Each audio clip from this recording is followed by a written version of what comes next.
অন্য জায়গায় কাউকে হাফ প্যান্ট পরাচ্ছে, কাউকে দড়ি পরাচ্ছে। আমি কিন্তু হাফ প্যান্ট পরানো, দড়ি পরানোর বিরুদ্ধে।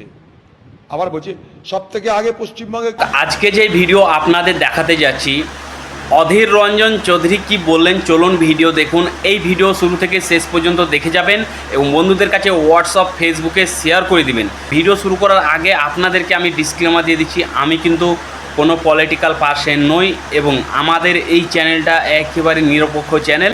হাফ প্যান্ট পরাচ্ছে, কাউকে দড়ি পরাচ্ছে। আমি কিন্তু হাফ প্যান্ট পরানো, দড়ি পরানোর বিরুদ্ধে।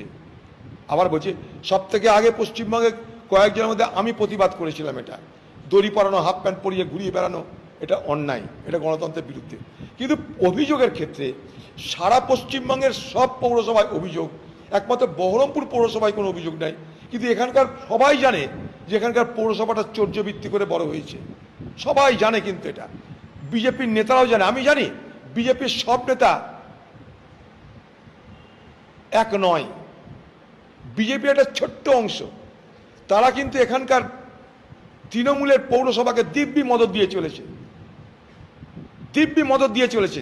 আমি আবার বলছি, বহরমপুর পৌরসভার একটা ছোট্ট অংশের নেতারা যারা ক্ষমতায় এসেছে, তাদের মদতে এখানকার পৌরসভা দিব্যি তাদের পুরনো সমস্ত চর্যবৃত্তি, অন্যায়, দুর্নীতি সব কিছুকে ধুয়ে মুছে যেন নিশ্চিন্তে এখানটায় তারা রাজত্ব করছে। এক অদ্ভুত দৃশ্য দেখতে পাচ্ছি। এমনকি বন্ধুরা, আপনাদেরকে আমি অধীর রঞ্জনজির ভিডিও দেখালাম।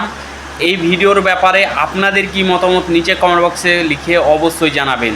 তো বন্ধুরা, আই হোপ আপনাদের ভিডিও পছন্দ হয়েছে। যদি পছন্দ হয়ে থাকে তাহলে একটা লাইক করে দিবেন এবং এই ভিডিওটা বেশি বেশি করে হোয়াটসঅ্যাপ ফেসবুকে শেয়ার করে দিবেন।